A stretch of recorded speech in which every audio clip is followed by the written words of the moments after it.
Hello there, you're welcome to another exciting, informative and educative episode of Diplomatic Affairs. My name is Harriet Nate. The show comes off every Saturday on Pan-African television. We are broadcasting in 46 African countries with a global audience via social media, that is Facebook and YouTube. So like I always say, wherever you find yourself in the world, you can always follow up and get to know what is happening in the world of diplomacy and international relations. I will be back with all the stories right after this break.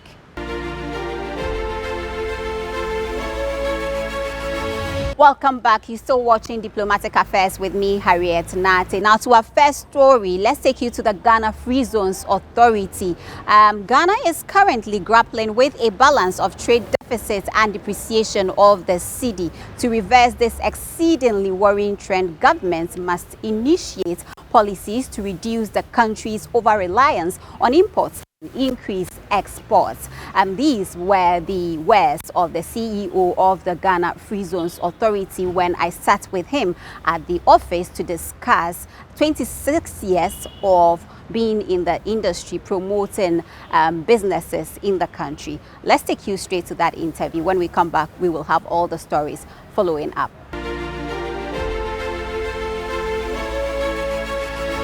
You're welcome to the only show that brings you happenings from the diplomatic community in Ghana and around the world. Now, in interactions between countries, trade is very vital. It's key when it comes to relations between countries. In this case, we are going to be focusing on the Ghana Free Zones Authority, and the person who is going to take us through the operations of this agency, all-important agency, is Ambassador Michael Oquaye Jr. He is my guest on today's episode of Diplomatic Affairs. Hello, sir. It's good to have you on Diplomatic Affairs again. Yes, thank you very much for the warm welcome, and I'm always happy to be on your show. Thank you so much for your time as well. We know how busy you are, and yet you decided to spare us some time to talk about your new appointment. Oh, no. I mean, this is a very important show, and your show is held in high esteem. And as a former diplomat, I always want to revere your show. So I'd always accept any invitation as long as it's in the context of what you want to discuss. Right. We are grateful for that. Now, let's move straight to business. Recently, I learned about the media launch organized by your reputable outfit, the Ghana Free Zones Authority. I want us to understand what this media launch is about. What is it that you do so we can bring Ghanaians up to date when it comes to your operations? Thank you very much for the opportunity, and let me say a good day to all your viewers and listeners as well. The story is simple. A few days ago, we had a chat with the media, and the idea was for the media to be able to take the free zone message and be able to espouse it or inform not just Ghana, but the world at large, especially as we know the effect and the prominence of social media these days. What is the story? The story was twofold. The first one was to tell you about our operational matters, to tell you about where we've come from, to tell you about where we are, and then where we intend to go to. The second part was to give you some information as per the annual investment week that is coming on the 7th of December at the Marriott Hotel. So that was the reason why we had this particular event. Right. Now that I have an understanding of what is it that you want the public to know when it comes to your organization or agency, let's talk about in details the operations of the Ghana Free Zones Authority. What is it that you do? Okay, so first of all, the Ghana Free Zones Authority just chalked 26 years, which is our silver jubilee.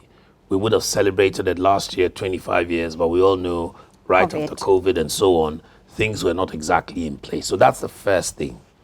The second thing is that the free zone scheme is mainly to benefit businesses across the world who intend to or do set up in Ghana. So when you set up in Ghana, we need to be able to give you certain advantages. We need to be able to give you certain incentives that would want you to settle in Ghana instead of other countries. So for example, you're a big conglomerate and you want to do business in Africa to export to any other market, whether in Africa itself or even back to your home country. We want Ghana to be competitive. You're a Ghanaian company who wants to export abroad and also compete with the various foreign companies. We want to give you a base so that you can also do that in Ghana. So what are some of the things that we usually do? And in a nutshell, so that the interview doesn't become too technical, we have monetary and non-monetary incentives. So when you come and you operate in the free zone space, some of the incentives include, for example, no income tax for 10 years. This is to be able to allow you to plow all those profits back into the business, and then you can expand and become more relevant in Ghana. So that is one of the incentives we give you. After 10 years, instead of paying the regular corporate tax of over 20-something%, you would pay just 15% afterwards. So that's an incentive for you to set up here. Another area is we give you incentives in terms of direct or indirect taxes, tariffs, duties, all those various areas. We also give you 100% exemption with that. We also give you 100% exemption with withholding tax, for example. But I don't want your listeners to worry too much about some of these details and the relationships that they'll get in terms of customs, immigration, and all of that. All they need is this. One, they have an export market abroad. Two, that export represents 70% minimum. So if you do 70% export abroad, whether in Africa or across the world, that is not the issue. But you need to do 70, 80, 90, or in most cases, 100%. Then you qualify for this. So once your company does a minimum of 70% export, contact the Ghana Free Zones Authority. You can even contact us through the internet, Google, our numbers are there. You can call an officer and book an appointment immediately.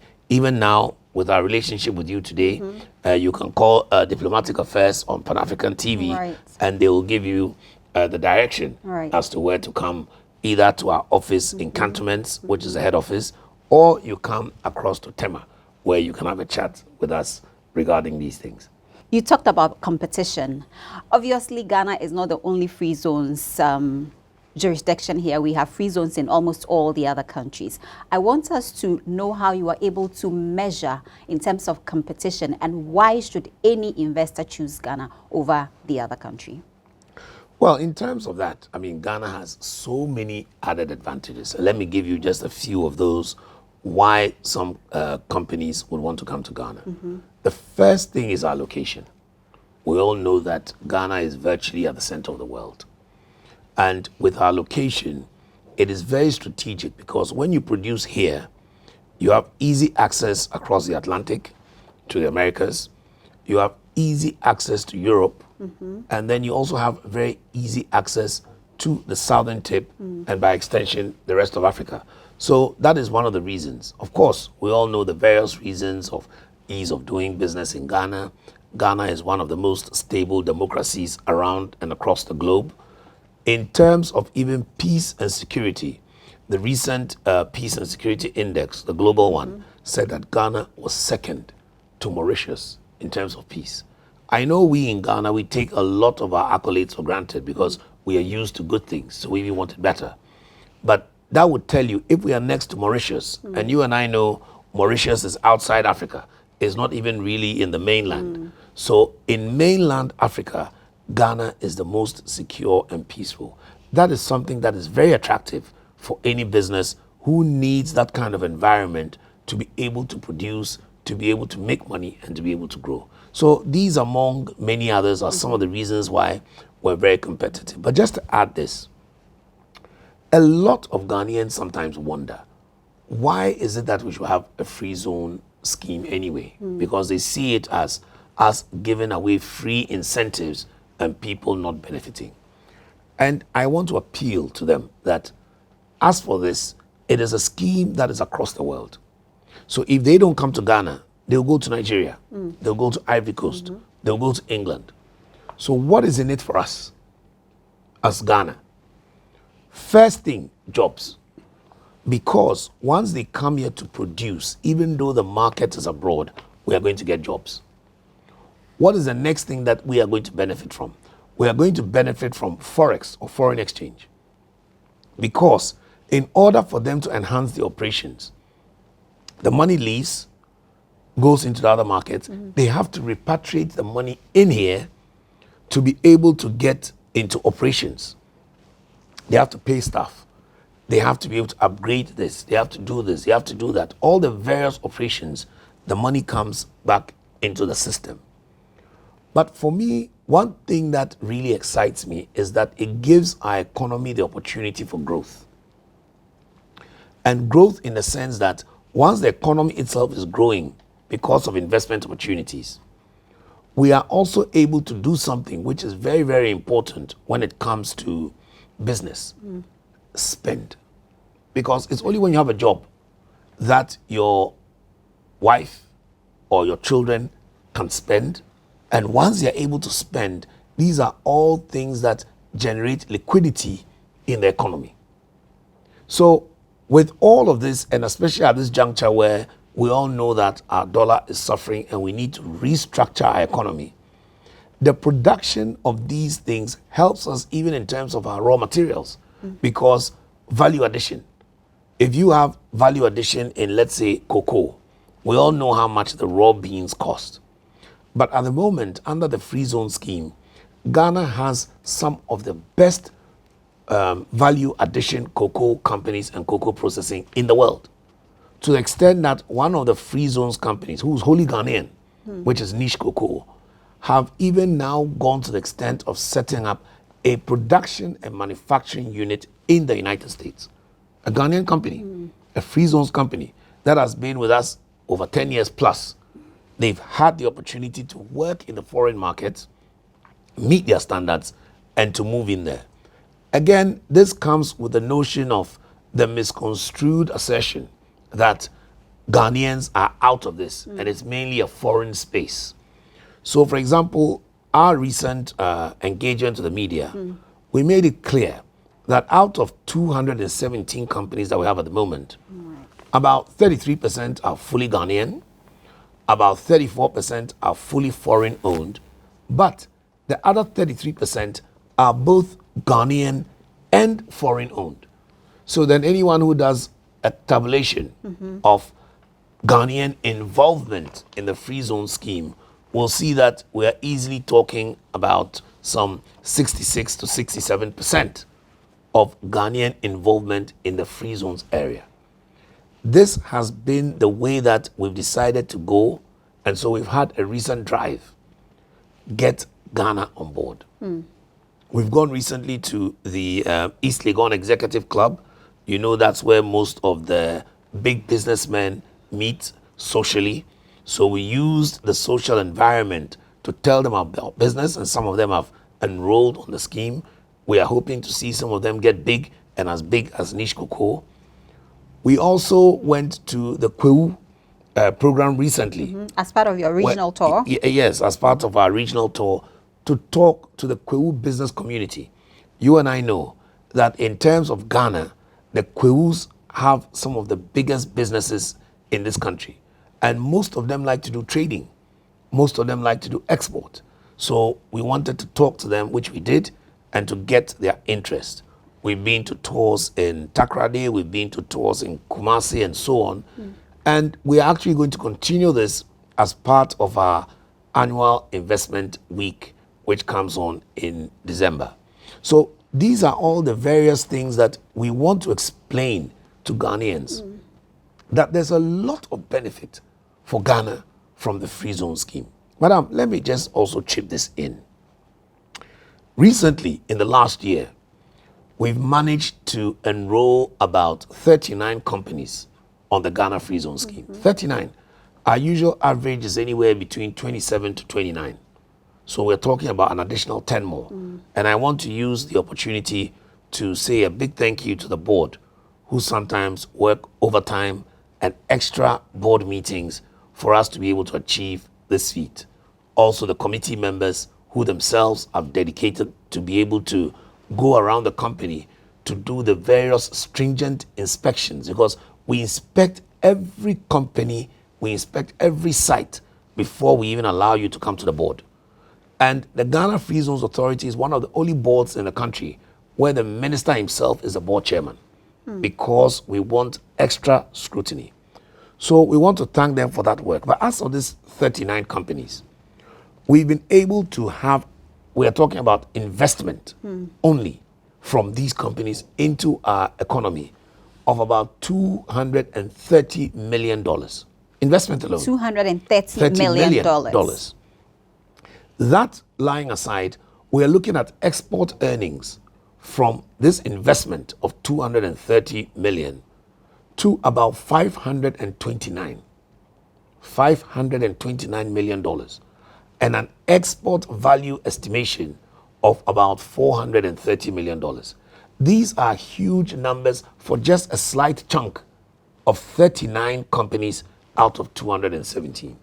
So with these kind of figures, which are not pie in the sky, but actual facts that have been laid bare, and I must say, even conservative numbers, this is the way for us to go if we are going to change a structural economy whereby we always have cities chasing dollars, we always have inflation because we're always importing things, we always have stagnant economy because people don't have employment to be able to spend, which will lead to stagflation.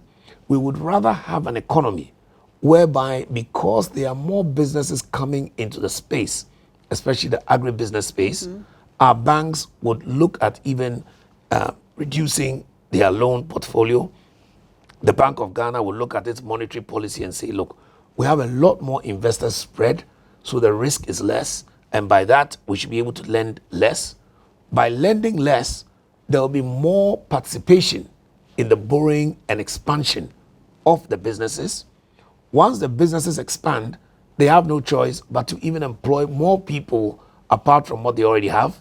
That leads to more expenditure on two fronts. One, by the employees themselves and by the companies, because by expanding, they will have to expend more on whether it's machinery, whether on staff and aggregation, all of that. Once we are getting fluidity and liquidity in that expenditure, then we know that the more spending leads to a system where we have more spending, liquidity, stagflation is taken care of. These are the tenets that is going to release the Ghanaian economy. And I would finally want to add this particular example. Madam, look at a country like Singapore. What is their population? Very small. They just have about, let's say, 6 to 10 million people at most. And yet, very prosperous. Why? They don't have a big consumption base like America, India, or China. Just like Ghana is, we're only 30 million, even compared to just Nigeria of 200 million, we're nothing. But if we can produce to export to a Nigerian base, a world base, Ghanaians will then become rich, because we are giving other people to consume what we are selling. This is the whole free zone scheme in a nutshell. Well, that's interesting, because your submissions practically talks about all the things that I'm sure the Ghanaian public would want to know when it comes to your operations. I still have a couple of questions though. You made mention, first, let me just say this before I forget. You talked about the free zones companies in Ghana. I would want to find out how many are in Accra and then how many are spread, across the country. Very good. So I'll tackle this twofold. The first thing I want to say is that Ghanaians should rest assured that it doesn't matter the location of your company. Wherever you are located, because some people decide to be near infrastructure. So for example, maybe Takoradi Port, or somebody will be near their raw material. That's so for example, yes, they are going to be near their shea plant in the northern region. Somebody wants to be near their pineapple farm in Isawam. Nevertheless, once you satisfy the criteria of 70%, we will make sure that we give you the license. So first of all, you don't need to be in Accra.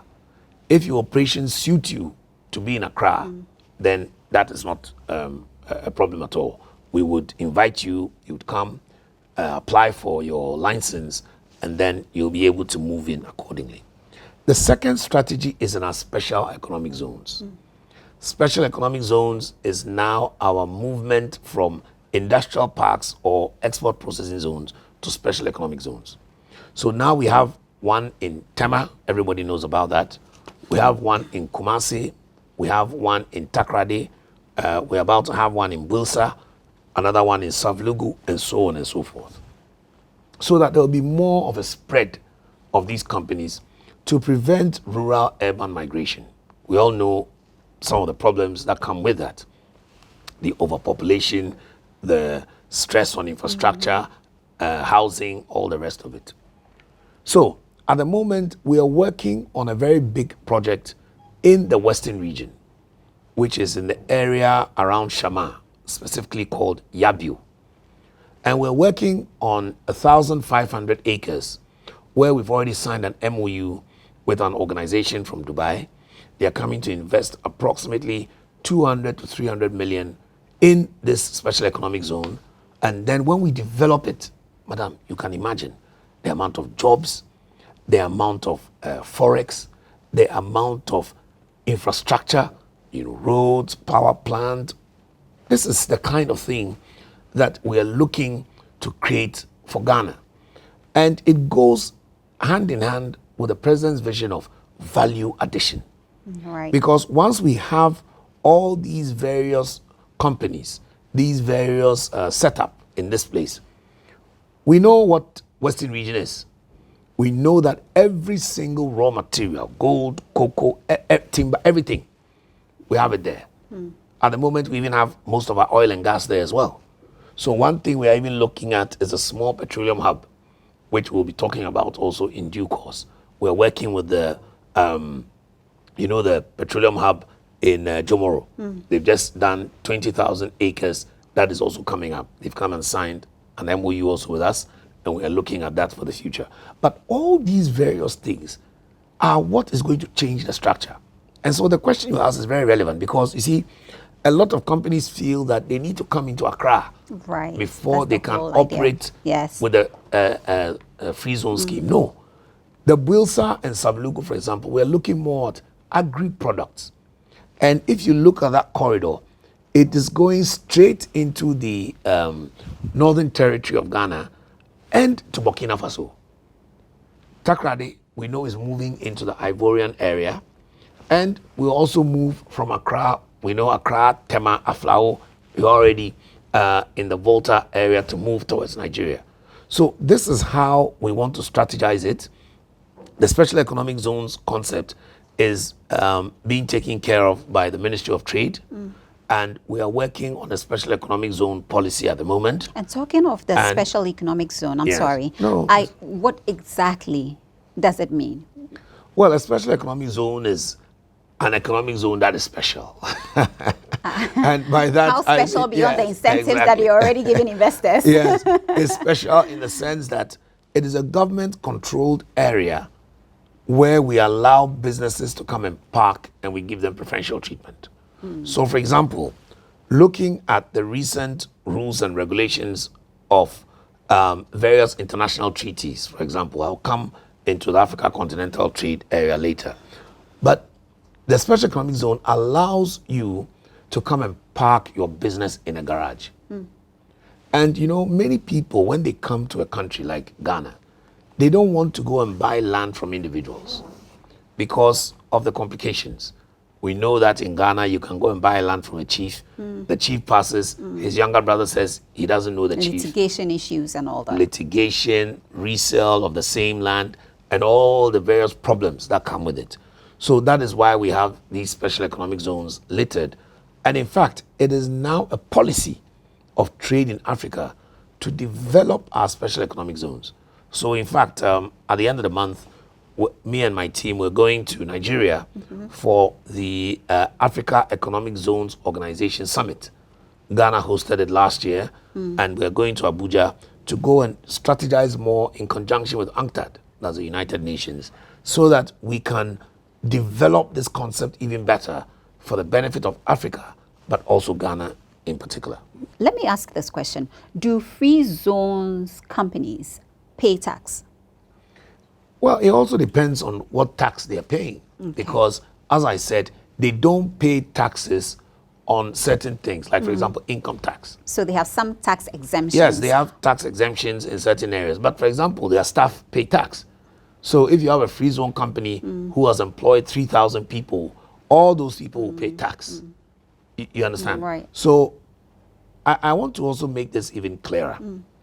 You know, sometimes people talk about tax, but they forget that juxtapose the tax against what you are getting as a benefit. So if I'm a company in Ghana, I'm going to produce a good, I'm going to sell it abroad for 10 cedis. If you tax me, I can take it abroad for 15. But the market abroad is for only 12 cedis. Will any Ghanaian company be able to compete? No. Will we get all the benefits of employment? Will we get the benefits of the forex? Will we get the benefits of growth? Will we get the benefits of liquidity?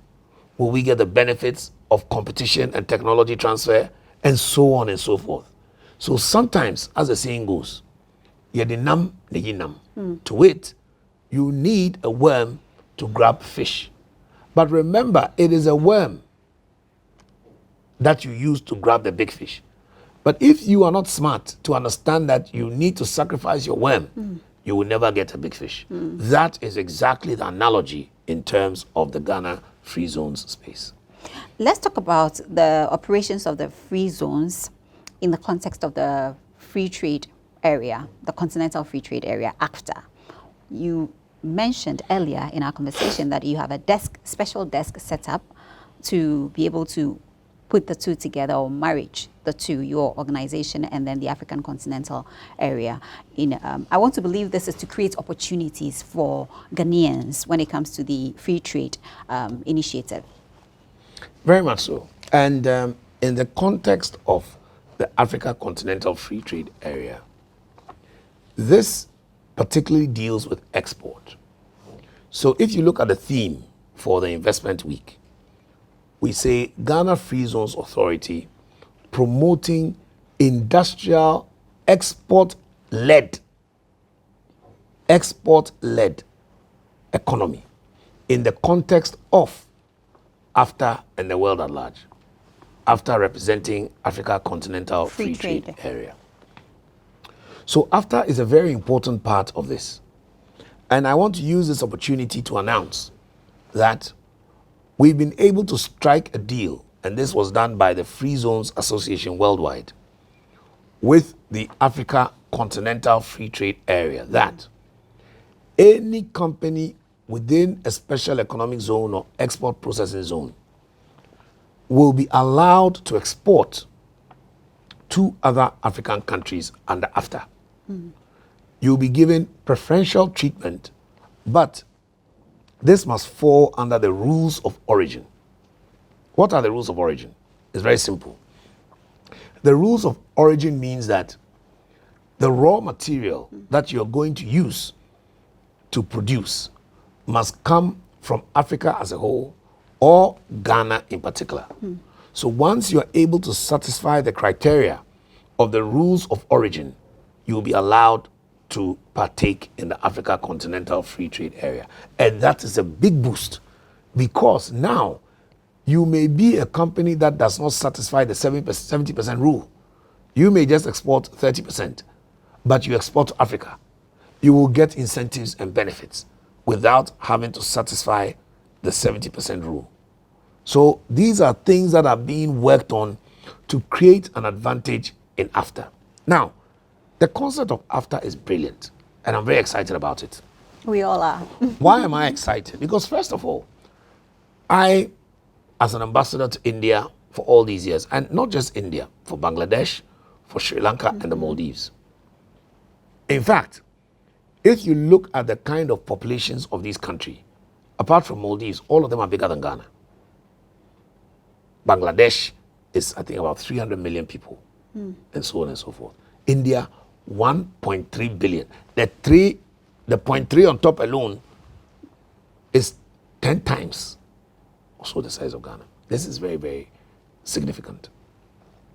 Significant because now a Ghanaian exporter has an immediate access to a West African population of 350 million and an external African population of 1.3 billion. So that in itself is good news. Secondly, it allows people not to give us rules that are usually skewed against us. Because you have the European Partnership Agreement, you have AGOA. Today the Americans come, they say, well, you don't meet this, you don't meet that, Yes. we don't want. We don't like this price, we don't know. Africa will be able to set all of that within its own paradigm. And that again will create a paradigm shift. So it is a very exciting context in which we are moving into. But madam, if we don't have players in the game already, after will just be a song. Because what will happen is we have the administrative capital in Ghana, beautiful show, you see how the building is nice, but we won't have a commercial influence in it. Because the commercial, industrial, manufacturing, services influence must come from practice that has made you perfect and make you take a leap. So that if there's anything you want in Rwanda, and Ghana is already producing it, you will be able to contact a Ghanaian company and get it sent to you. But if Ghana is already not performing in areas like free zones and so on, so we are used to exporting big time to big time countries, where will we be? So we need to understand that every big thing starts small. So those who are already in that space, they will be the big players, and then we are going to introduce more small players from our areas like GEPA, which is the Ghana Export Promotion Authority, the GIPC in itself also. We are all working together as Ghanaian government special agencies for trade. So the African Continental Free Trade is something that is key, not only to the services that we provide, but for industrialization. In view of that, we have been working with the National Coordination Office, and we have also set up a desk here at the Ghana Free Zones Authority. And that desk is a specialist desk that would advise initially free zone companies who want to go into AFTA, or we can point them in the right direction to go and see, for example, Dr. Farid, Madam Catherine Afeku, Mr. Albert Kandapa, and so on, so that they will be able to give them further details as to how they should operate in this space. Ghana is an import-dependent country. Now, there is a challenge as we speak. This means that without us reversing this narrative, we cannot benefit from the free zones. We cannot even benefit when it comes to the African Continental Free Trade Area. How crucial is that when it comes to production in the country? I mean, the question you're asking is futuristic, because at the moment we are benefiting, but not substantially, because we've not been able to pull in more people, not to let our own people understand that production for the Ghanaian market is too small. How much can we consume? If you're going to produce chocolate, for example, how many middle class or upper middle class consumers do we have in Ghana? In our measly population of 30 million. Now, let me give you a juxtaposition. In India, Delhi, which is the capital, so just that state, is 24 million. So it's akin to Ghana, right? So let's forget about the rest of India. But we have Emirates airline coming to Delhi 3 times every day. 3 times Three every times day. every day for that 24 million. And for our 30 million, it comes here once a day, but also goes to fill up in Ivory Coast. What does that tell you? Our spending power is low. The amount of people who can afford to buy airfare is low. The amount of people who are middle class and upper middle class is low compared to that same population in India. So our focus should now be that because our spending group is low, our export group should be big. Our export market should be big. And that is why I'm saying that this is the new paradigm, the new shift, the new focus. Why now we have rapidly scaled up to 39 companies instead of just 26 or so before, for Ghana to benefit from these things. So futuristically, as you rightly asked, the benefits will need to start accruing gradually for the trade balance to then shift into our favor. That is when we will start going on. And this is just a very simple scheme. For example, let's say rice production. It must get to a point that for Ghana to maximize rice, we must be able to export. Because the consumption of rice alone in this country, even though very big, a lot of it we know comes into the country but goes to Burkina Faso, goes into the landlocked countries. All those import figures you see is not just consumption in Ghana. How will we be able to take advantage of that? By feeding our people first, producing rice to their taste, and to export the rest. One of our biggest problems recently with the planting for food and jobs has not been the availability of food. In fact, Ghana is one of the only African countries where the food is available, but the price. A lot of people complain about the petrol and fuel situation. And we all know recently the Ministry of Agri came up with a plan. I am of the opinion that it's not just the fuel prices that the sellers are putting the prices on top. Madam, what is the price of rent in Accra? What is the cost of living allowance in Accra? So when they go and bring the plantain from Sunyani, they add fuel plus cost of living allowance. And we have other challenges as well, such Exactly. as bad roads. So this is the challenge that we have. So we have to work on our fuel, we have to work on our utilities, we have to work on our pay. And one of the things we all know that gives good pay is sometimes even your money being pegged at the dollar. I know companies in free zones where their salary is pegged at the dollar. So you are going to be paid $1,000, but in cities, right? So whenever it goes up in any way, you are still getting the equivalent, and you are still spending that money in Ghana. We need to think various ways, no negativity, because it's not going to help the country. This structure has been there since the days of Kwame Nkrumah because we were structured that way to provide for others. We talked about Africa Continental Free Trade for years, nothing happened. Finally, it came in 2017, 2018. And it's operational. And it's operational now, but even though on a minuscule scale, very small, it's just about 7 countries that have started at the moment as a pilot. We look forward to this going into the next level and then eventually be moving into the stratosphere as the base of trade in Africa. Right.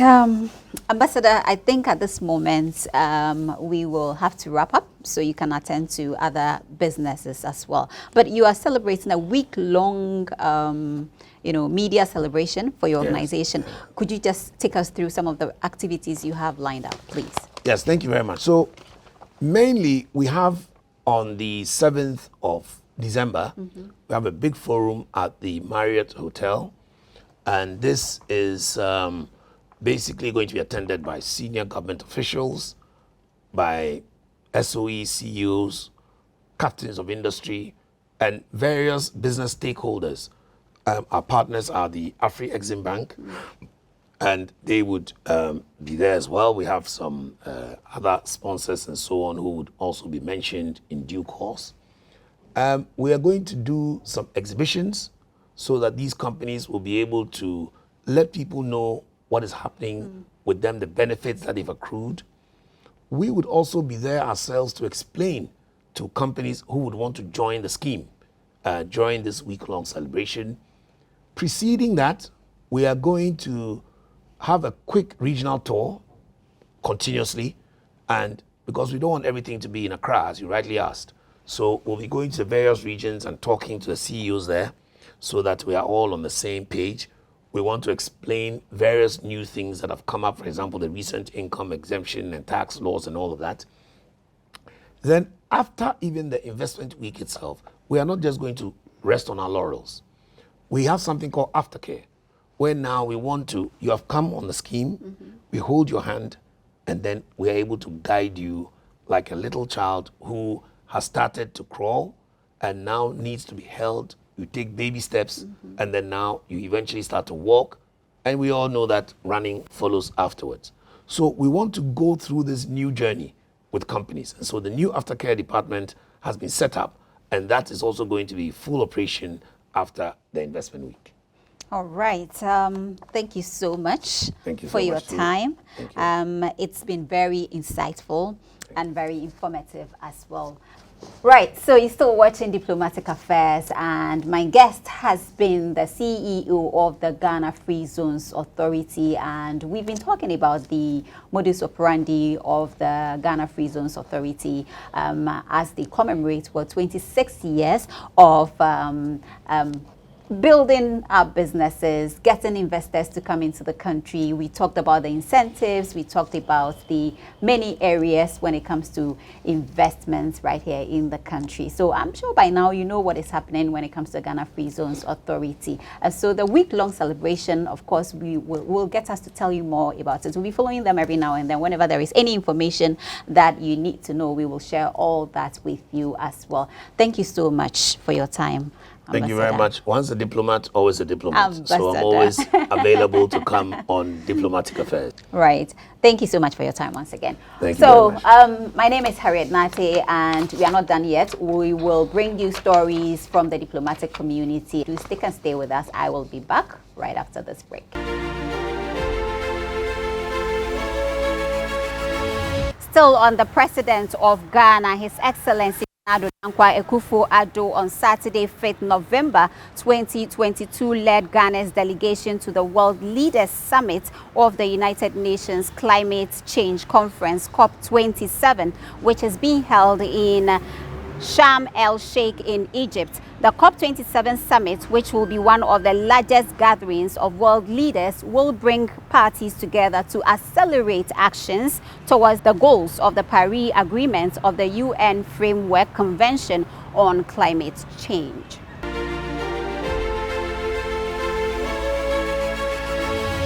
As adaptation costs continue to outstrip current international public finance flows, we must, as a matter of urgency, mobilize and scale up adaptation finance inflows to ensure that vulnerable countries are able to meet their adaptation needs.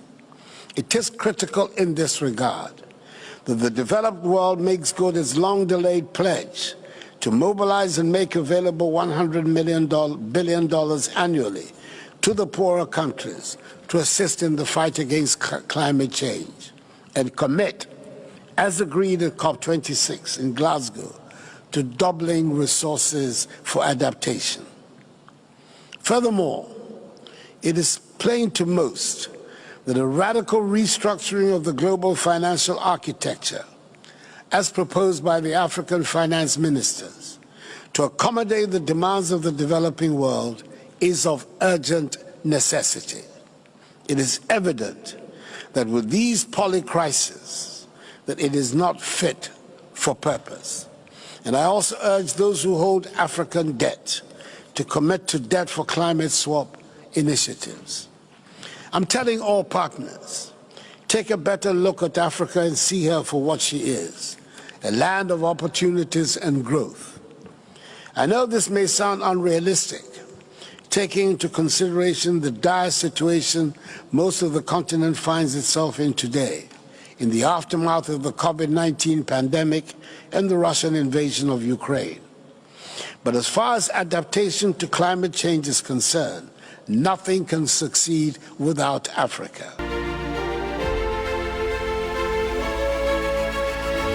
Right, so South Africa has removed visa requirements for Kenyans traveling to the Rainbow Nation with effect from January 2023 for a maximum of 90 days yearly. President Cyril Ramaphosa, who is on a 2-day official visit to the East African nation, announced on Wednesday that an agreement had been reached to allow Kenyans to move without the travel documents. South Africans have since 2017 been visiting Kenya without a visa requirement for up to 90 days.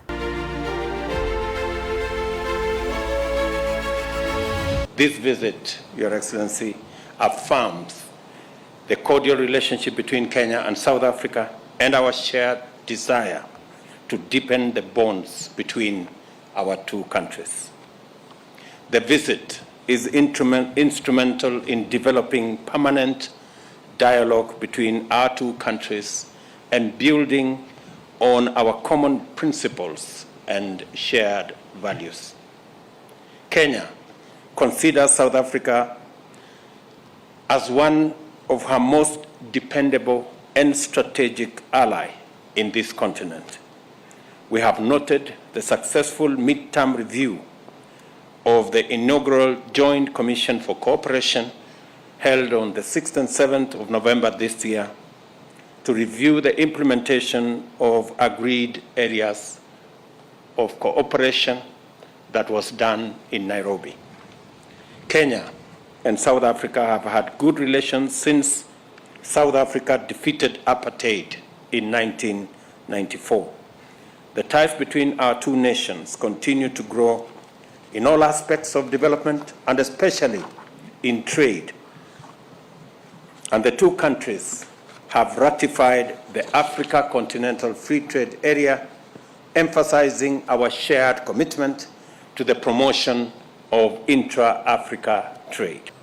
We have just concluded meaningful discussions and very productive and constructive talks which have taken forward our cooperation and relationship in several areas of mutual interest. This visit has once again reaffirmed that our bilateral relations are based on a sound foundation of mutual respect, shared values, and friendship, and are also based on our democratic values. These principles will undoubtedly continue to serve us well into the future, especially in times of global uncertainty. We used our discussion, both our tete-a-tete and our official talks in the presence of our respective delegations, to take stock of the current state of our bilateral relations, while also exploring other areas of mutual interest and possible cooperation. And we recognize that the wonderful foundation that exists between our two countries gives rise to enormous opportunities that our two countries should capitalize on. We also witnessed the signing of agreements and memoranda of understanding, as you correctly said, and this builds on the other agreements that we had signed in the past. We are committed to ensure that the agreements and the memoranda of understanding that we have signed now and in the past will be implemented fully. You and I also took opportunity to discuss the thorny issue between our two countries of visas between South Africa and Kenya, with a view of allowing Kenyans to be able to visit South Africa on a free visa basis, that is without having visas. We agreed that indeed Kenyans should be able to visit South Africa without requiring them to have visas, and that this dispensation will commence on the 1st of January in 2023, and that our officials will speed up the processes of putting this into effect, and that this dispensation will be available to Kenyans for a 90-day period in a given year, meaning that, yes, can use the 90 days, 10 days, 20 days, or whatever. For the full year, Kenyans will have a full 90 days to be able to visit South Africa, and we will be able to review this and get reports from our ministers within a year and see how this is functioning. This will also be underpinned by other processes that we have agreed should take place, close monitoring of the implementation of this process, and also be able to have a return policy of those, as we call them, elements that would be undesirable, to be able to be returned to Kenya. And this, in many ways, just strengthens the relationship between South Africa and Kenya, but more importantly, the people-to-people contact, because as you and I observed, Kenyans and South Africans have multiplicities of relations.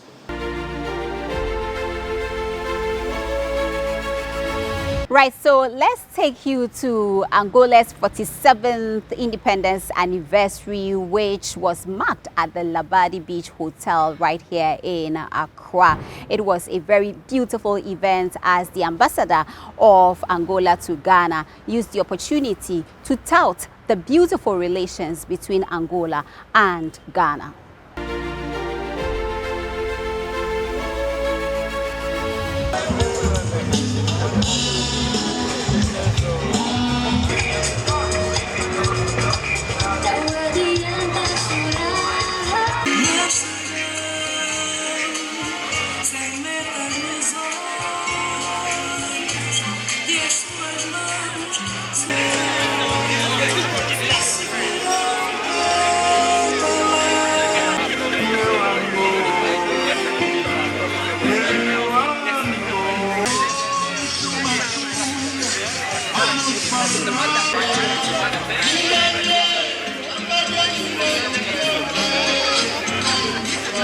In the degrading sweet of Uganda, of other seas, breathed the green lands of Africa, in the infamous sensation of the stunning perfume of the flower, crushed in the forest by the wickedness of iron and fire, the green lands of Africa, in the dream soon undone entangling of jealousy, and in the stately laughter and victorious voice of lament, and in the unconscious brilliance of hidden sensation of the green lands of Africa. Though commercial exchanges are not yet at the desired volume, we remain committed to the search for more areas of interest that can strengthen the state of our cooperation.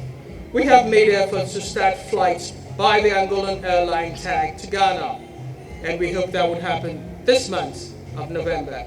We have successfully taken cocoa farmers from Ghana to assist Angolan farmers in the production of cocoa, but we're not going to be competitive with Ghana, we know for sure.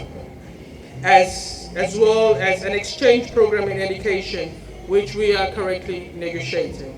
Also, we would like to see in the areas of cooperations in the area of mineral and petroleum resources, transportation, agriculture, and the training of foreign languages. And that is why we must continue to make efforts to reach agreements and partnerships, both in the private and public sectors.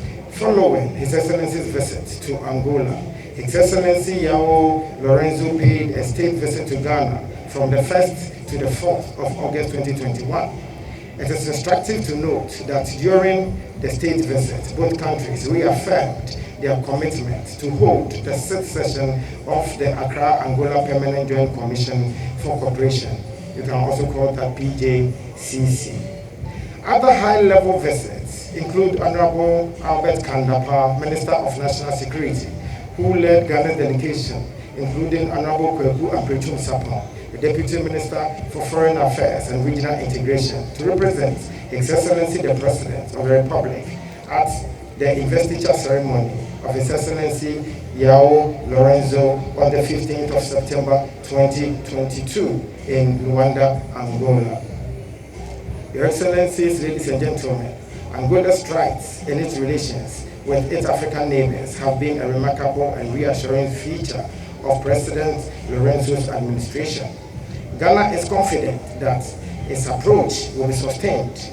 It is also our fervent hope that the deepening of the political and economic ties between Ghana and Angola will ultimately serve the interests of the peoples of our two countries as we strive in our pursuit of shared continental goals towards the realization of an integrated Africa. Your Excellencies, another milestone achievement of the continent's credits is the Africa Continental Free Trade Area. Envisaged decades ago, the AFTA has now become Africa's biggest project, targeted at exploring and adding value to our resources to further expand trading activities among African countries, to boost our intra-Africa trade with the sole aim of creating wealth and the necessary job opportunities for our populations, particularly the teeming youth. Your Excellencies, against this backdrop, it is refreshing to note that Ghana, together with 6 other African state parties to the AFTA, have already commenced trading under AFTA arrangements, and it is our desire that Angola will join.